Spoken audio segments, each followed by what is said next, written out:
What's up, y'all? Today, I want to be chatting with you all about the paradox of freedom. And I want to talk about this because I've always been curious if you had time freedom, if you had financial freedom, if you had location independence, location freedom, and just any type of freedom, or even passion freedom, right?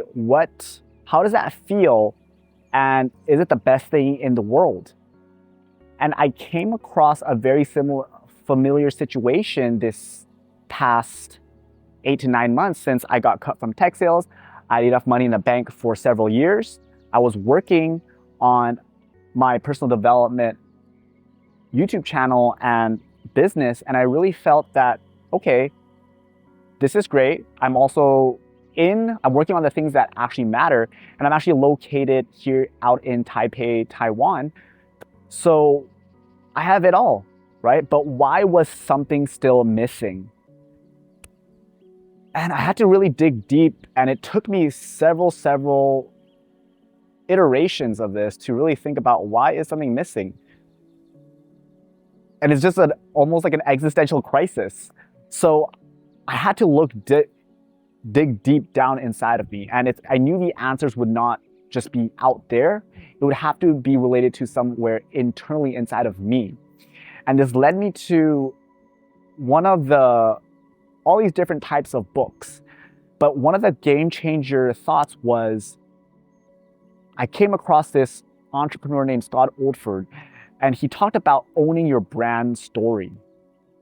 He talked about your brand story is about the highs and also about the lows. And this is very important. And the lows are the things that really resonated with me, because it's not the things that we like to share about. And I know on this channel I've talked about here where I've messed up here and there, but I thought I had to be this person where I knew everything, I'm a brand authority. But upon deeper reflection, after going through so many different books, I realized that within the spirituality space, specifically Carl Jung, he's not a spiritual guy, but he's a psychoanalyst, and I believe he's a psychologist. He says the importance of accepting our shadows.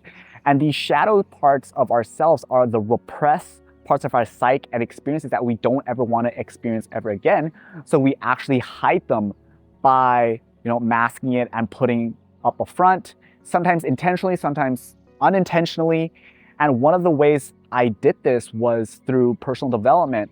And I knew I wasn't trying to front it, but I didn't acknowledge and I share this other part of myself where it really hurt to be not as intellectually strong as I want, right? I took academic shortcuts.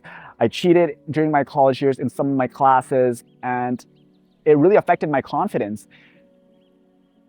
And that translated to struggling in my first job out of college. And I just felt like, dang, this sucks so much. I want to get out of this. And I had to go through the journey of learning how to actually rewire my brain through personal development. And I overcorrected in the sense that I just kept on going so hard to the point that I never want to feel this pain ever again. And I'm willing to do whatever it takes. And if that means reading all this book, if that means becoming a personal development expert, I'm willing to pay the price. But I realized at that point, I needed to accept this side of me, right? It's been almost 10 years since, like 8 to 10 years since I've, re-corrected myself, started this intense personal development journey. And it should be much more okay now. I don't need to constantly go, oh my God, I need to be focusing on personal development all the time. And how that affects the channel and affects the business and affects just my life is that I need to create the space for myself and for others that it's okay to really accept that dark side of us, that we took some shortcuts, we failed at some points, and we are making steps to overcorrect it.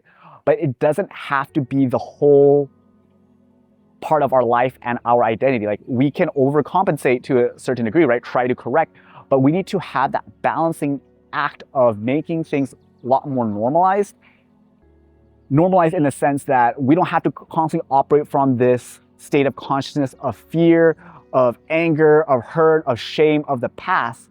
and start to operate from a place of higher states of consciousness, of peace, love, joy, of, hey, I've made some changes, I made some mistakes, but we got to keep moving forward, but we don't need to make it all of us, all part of our life.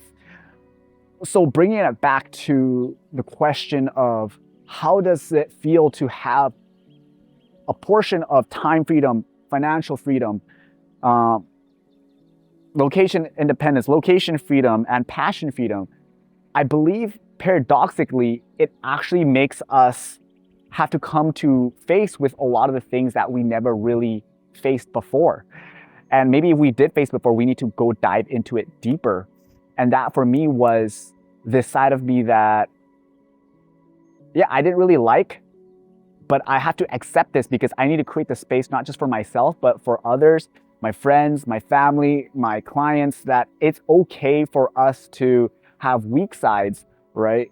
But we need to accept it, acknowledge it, and then we need to also move forward by doing all this personal development of moving forward. But it cannot just be all this forward direction of, yes, do all this routine habits without having a firm understanding of, hey, this is our weaker side. How can we correct it in the right way? So bringing it back, paradox of freedoms is that we actually end up having to face a lot of inner demons. And these inner demons are not the prettiest, but it's a great way for us to move forward and grow in life. So moving forward in this channel, I want to talk about the highs and lows of life and create the space for all of us just to grow at our own pace and accept the dark, but also move towards the light. Pretty much the yin and yang of personal development. But that's all I got for today. Just wanted to be a little bit more authentic and share myself more this year in an authentic way. It's still a work in progress, as we are all work in progress. So wishing you all the best in your own journey. Much love always. Until next time, peace.